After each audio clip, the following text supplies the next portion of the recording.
स्वयं भगवान विष्णु के अवतार होते हुए भी भगवान श्री कृष्ण को धरती पर जन्म लेना पड़ा और अंत में अपने ही कुल के विनाश और अपनी मृत्यु को स्वीकार करना पड़ा। लेकिन क्या आप जानते हैं कि उनकी मृत्यु केवल एक संयोग नहीं थी? इसके पीछे छिपे थे 3 ऐसे भयंकर श्राप जिनकी शक्ति से स्वयं भगवान को भी मृत्यु को स्वीकार करना पड़ा। कौन थे वे 3 श्राप देने वाले और क्यों मिला था भगवान को यह कठोर दंड? आइए जानते हैं इस रहस्यमयी कथा को। पहला श्राप, शुक्राचार्य का कोप। यह कथा तब की है जब देवताओं और असुरों के बीच घमासान युद्ध चल रहा था।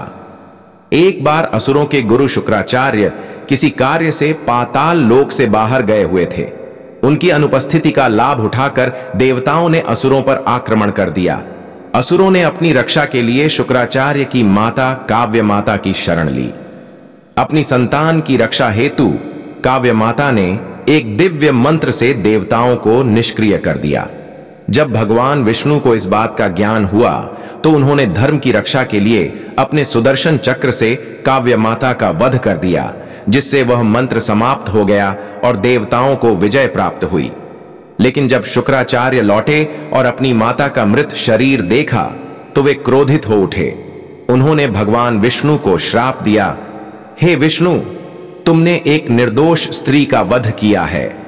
इसके दंड स्वरूप तुम्हें पृथ्वी पर जन्म लेना होगा और एक सामान्य मृत्यु का अनुभव करना होगा। इसी श्राप के कारण भगवान विष्णु ने द्वापर युग में श्री कृष्ण के रूप में अवतार लिया और अंततः एक बहेलिये के तीर से उनकी मृत्यु हुई। दूसरा श्राप, माता गांधारी का शापित आशीर्वाद। महाभारत के युद्ध के बाद जब पांडव विजयी हुए और कौरवों का समूल नाश हो गया, तब गांधारी अपने 100 पुत्रों की मृत्यु से अत्यंत व्यथित थीं। उन्होंने श्री कृष्ण को इसका उत्तरदायी ठहराया, क्योंकि वे सर्वशक्तिमान होते हुए भी इस विनाश को रोक नहीं पाए। अपने पुत्रों की मृत्यु के शोक में डूबी गांधारी ने श्री कृष्ण को श्राप दिया, हे कृष्ण, जिस प्रकार मेरे कुल का विनाश हुआ उसी प्रकार तुम्हारे यदुवंशी कुल का भी आपस में संघर्ष करके नाश होगा और तुम्हारी मृत्यु भी एक साधारण शिकारी के हाथों होगी।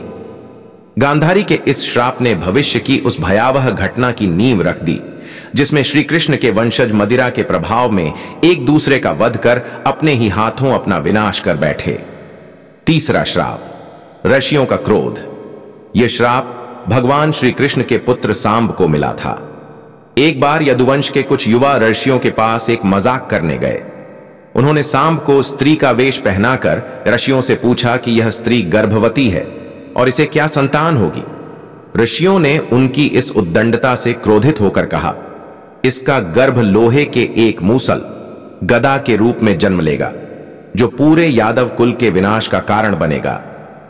यह श्राप सत्य हुआ।